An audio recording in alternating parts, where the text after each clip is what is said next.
Hi, I'm Maddie Athanasiou. I'm a current sophomore at Indiana University, and I'm just here to bring the youth's perspective to today's presentation. This is my mom, Dr. Heather Athanasiou. She has done multiple healthcare educational talks on vaping and smoking throughout the years, and she's here with Community in Crisis to help us present these tools. So today we're going to be doing webinar 3, which is called There's a Target on Your Back, sort of about how tobacco companies went after teens in terms of vaping. And this is part of our Vape Free, Breathe Free series.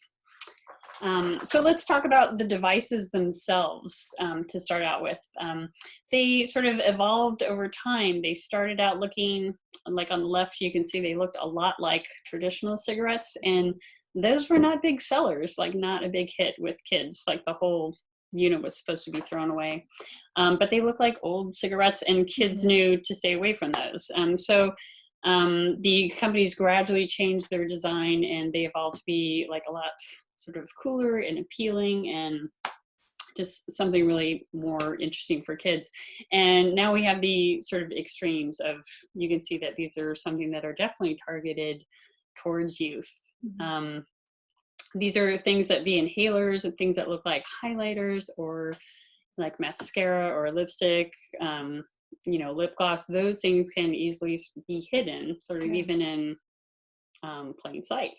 And Juul devices, like looking like USBs, are easily overlooked by teachers and parents. So these are things that are not really geared towards getting the attention of adults, who might be trying to quit smoking. These are clearly going after the younger market. And in addition to that, the companies also catered the flavoring of these devices and the juices that went into these vape pens towards teenagers and kids, because as you can see, we have some really popular candy flavors. There's cotton candy, there's donuts, flavors that, adults wouldn't necessarily gravitate towards when they were looking for a nicotine fix.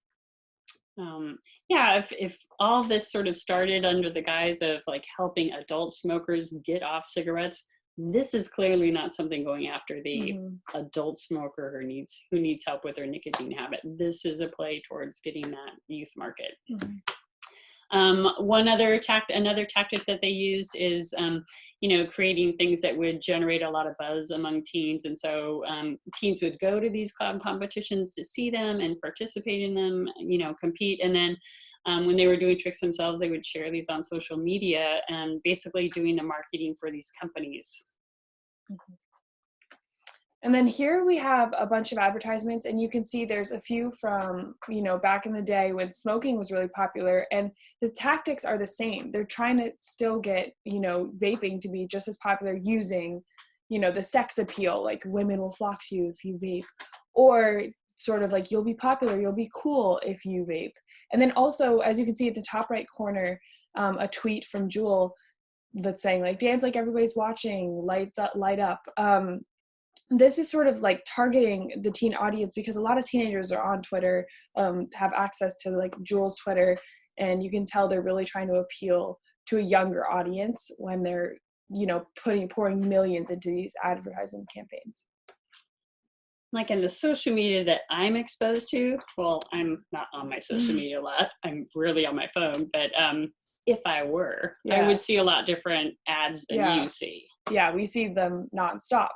And in addition to that, you can see here, Juul's original marketing campaign had billboards, YouTube videos, advertising in Vice magazine, launch parties, sampling tour. They poured millions into these advertisements, and they were all catered towards hooking the younger generation, not adults. And it worked, as you can tell, by the popularity of Juul. And in addition, they also had sort of accidental celebrity endorsements sometimes, just like Selena Gomez getting caught with a Juul in her hand shows her younger audience that it's cool and it's okay to Juul maybe. And that's sort of another avenue for them to get that exposure to the teens. So we have new toys, but they're old tactics being used to sell them.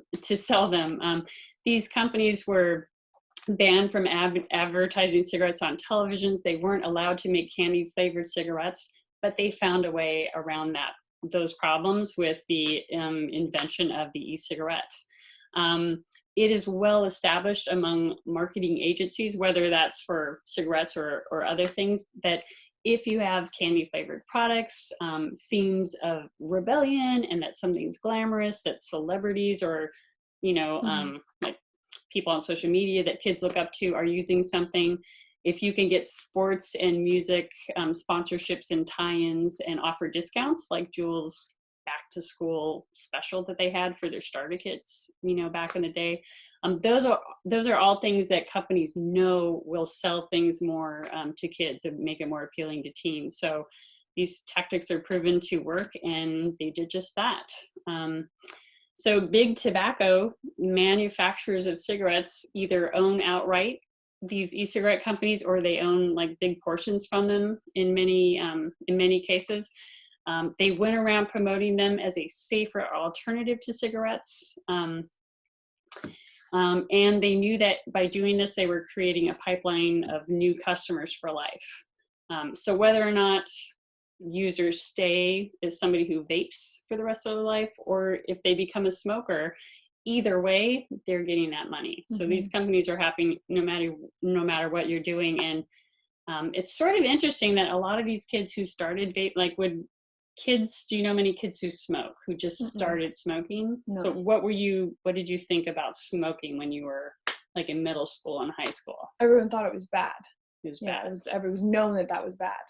So we did a good job of teaching kids that. And ironically, these same kids who would never have touched, or be very unlikely to have ever touched a cigarette, once they start vaping, 65% of them have also used other tobacco products, and some of them become like dual users going back and forth, or if they can't get a vape, they just use cigarettes. So ironically, kids who would never have used cigarettes are switching to cigarettes or using them along with vaping. So these companies did a great job of marketing and getting interest in kids wanting to try this stuff. And then the other part of their attack was to pack a lot of nicotine into these products. So nicotine is something that's very addictive.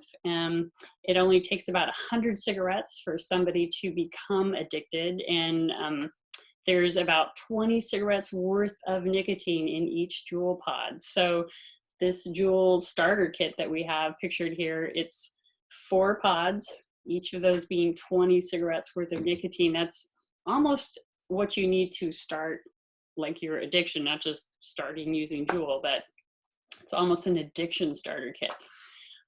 So great marketing tactics, packed it with nicotine. And they know that especially if they can get that nicotine into the brains of teenagers, you're a lot more likely to become addicted when you start using something like nicotine at a young age. Yeah, be a customer for life. So a lot of people wonder, where was the government in all this? Why didn't they protect us from this, right? Isn't that what the Food and Drug Administration is supposed to do? In 2014, there was a lot of deliberations, and they heard a lot of information, and they were warned that people could get really sick from this stuff. We could have a lot of young people getting addicted to nicotine if this is used by people who aren't just adult smokers trying to quit. They heard all those arguments, they were warned, and there's just there's so much money behind this that it was, the big tobacco companies sort of got their way, and e-cigarettes were allowed to stay on the market. And once that sort of decision was made, millions more were pumped into those marketing campaigns and rebranding and the designs of devices, and the use and vaping sort of shot up dramatically. And it was the single largest vaping of nicotine was the single largest increase in drug use of any type in the last 40 years, since we've started sort of following teenagers and drug and alcohol use. So,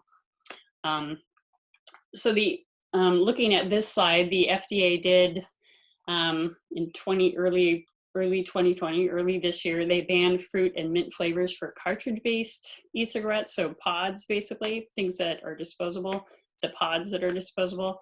And And in New Jersey, we've like banned flavored vape products, including menthol.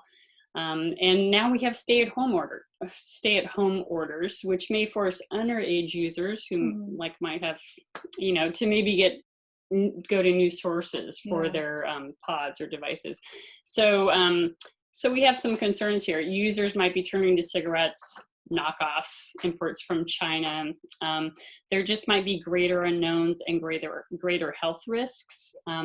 When you obtain your devices from like non-commercial sources or these informal sources, those were the ones that were associated with those hospitalization, the cases of really serious lung injury that we saw a lot of last year. So if you have a problem with nicotine or vaping, now is the time to handle it.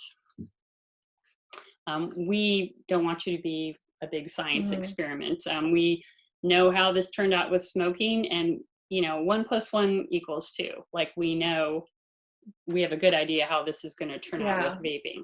Yeah, we don't want you to trade your health for their profits. So if you or someone you know is ready to quit, feel free to check out our 5th webinar in this series, or visit one of these 3 resources, or even visit communityincrisis.org, which has plenty of resources there for you to help you start quitting. So thank you so much for your time today. We hope that you're learning more information, you know, so that you can make choices about what you want to put into your body, how you want to live your life. We just want you to feel empowered and have more control during this time of, you know, stay at home. Yeah, when we don't have a lot of control of our lives, this is something that you can be in control of. So thanks so much for being here.